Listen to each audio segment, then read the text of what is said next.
Have you ever wondered about the hidden part of economics? The economics of things such as crime? Well then, you've come to the right place. Welcome to our podcast. We're your hosts, Lee Saleshi and Izzy Turner. And in this podcast, we're going to dive deep into the relationship between crime and society and how and why it affects the economy today. Let's get into it. Firstly, we're going to dive into the topic of trade-offs and opportunity costs and the decisions criminals make.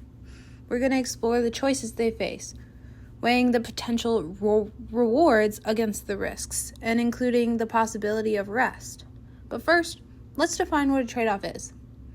Trade-offs are essentially choices that we make where we have to give up something in order to get something else. Like when you have two options, but you can't have both at the same time. So you have to decide what is more important or valuable to you. Say, for example, you receive some money, but you have to make the decision to either buy a new video game or save it for something you might want in the future. If you decide to buy that video game in the present, you won't have the money for something else that you might want to buy later. That's one example of a trade-off, because in order to get one thing, you have to give up something else, which in this case are video games or money in the long term. We can tie in the idea of opportunity cost. Opportunity cost is what you give up when you choose one thing instead of another. It's like when you have two options, but you can only pick one. The opportunity cost is the value of the thing you didn't choose, the benefits or enjoyment you would have gotten if you had chosen that option instead. The same concept applies to crime and criminal trade-offs. When an individual chooses to engage in criminal activities, they are making a trade-off between the potential benefits that they are expecting to gain from committing a crime and the potential cost they might face.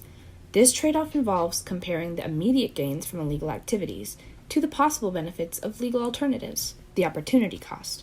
For example, a person might choose between earning money through a crime like drug trafficking or pursuing a legal job or career. The trade-off would be between the financial gains from crime and the potential benefits, stability, and long-term prospects of a legal job. Weird, right? But you know what's weirder? What? The problem regarding trade-offs isn't one-sided. Economists also have to approach the trade-offs regarding criminals by analyzing the costs and benefits. Their goal is to make strategies that address crime while also considering any trade-offs involved. This ties into the idea of cost-benefit analysis, which is a way of thinking about whether something is worth doing by comparing the costs and benefits of other things. Economists use cost-benefit analysis to evaluate the trade-off's potential cost and benefits of different things, such as crime prevention, and they consider factors such as reduced crime rates and the long-term benefits of promoting societal well-being. Whew, that was a long one. Izzy, I'll pass the next one to you. Thanks, Leah. Now, before we get a little deeper into our podcast, here's a quick ad from our friends. Thanks, guys. Now let's get back to our podcast on the effect of crime on economics. Now, what do you think when you hear the phrase circular flow? Well, let's define it quick. Circular flow refers to the continuous movement of money, goods, and services within the economy. It represents the relationship between households, businesses, and the government, showing how they interact and how they exchange resources. Interesting. I've always heard about the circular flow model too. What is it? Glad you asked. The circular flow is a simpler way to understand how these money, goods, and services all work. Now, here's how the flow works. We have one side, households that earn money by working for businesses. Then, these households, they use this money that they earn to buy things they need or want from the businesses.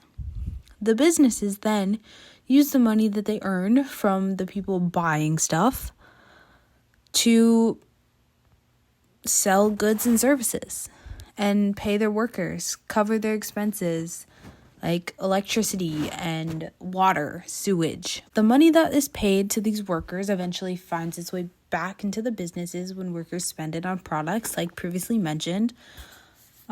This continuous cycle keeps the economy running.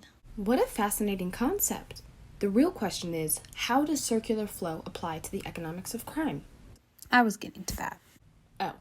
When it comes to the circular flow, crime is considered as a factor that disrupts the circular flow within the economy. One of the biggest effects crime has is a loss of resources. Criminal activities such as theft or fraud can result in a loss of resources for households and businesses. Say a household's belongings are stolen. Then they may need to spend money to replace those items, reducing their ability to purchase within the economy, reducing their ability to purchase the things that they need to survive, like food. It reduces their ability to pay for their housing. And even businesses may suffer financial losses due to theft or even embezzlement, which then affects their ability to invest or expand operations. Wow. What about things like false trades? Do they affect circular flow as well? They do. This factor has to do with the idea of an informal economy. Some criminal activities such as illicit trade or black market transactions all operate outside the legal economy. They disrupt the flow of money and goods. Money earned through criminal activities may not be accounted for in official economic measurements, which can then create imbalances. Nevertheless, it's important to note that while the circular flow model tries to focus on legal economic activities, crime introduces inefficiencies in the flow of resources, impacting the productivity and the stability of an economy. Back to you, Leah. I never would have thought about how something like crime could seriously affect multiple factors in the economy. Thanks, Izzy, for that new perspective. I want to get into our next topic, and the stats will seriously shock you, but before we introduce the next and final topic, here's a quick ad from our friends. Are you interested in the Olympics? Are you wondering why the games aren't coming to your city? Listen to Lauren and Anaya's podcast on the economics of the Olympics to learn more about why it isn't that easy to host the games and why you might not actually want them to come to your city. Thanks so much, you guys. Now, let's get into the topic of supply and demand. Did you know that crime also affects the way supply and demand works? Really? In what ways? Wait, before we get ahead of ourselves, let's define supply and demand. The supply part of supply and demand refers to the amount of a product or service that producers are willing and able to offer for sale at a particular price. When the price of a good goes up, producers are usually willing to supply more of it because they can make more money. Interesting. And demand? Demand refers to the amount of a product or service that consumers are willing and able to buy at a given price. When the price of a product goes up, consumers are usually willing to buy less of it because they have to spend more money to get it. Oh, I get it now. But how does crime apply or affect supply and demand? I'm getting to it, Izzy. Well, one of the biggest ways crime can affect supply and demand is that it can reduce demand. Let's say an area has a super high crime rate. If people feel unsafe, they will also be less likely to visit businesses in that area. This can lead to a decrease in demand for goods and services.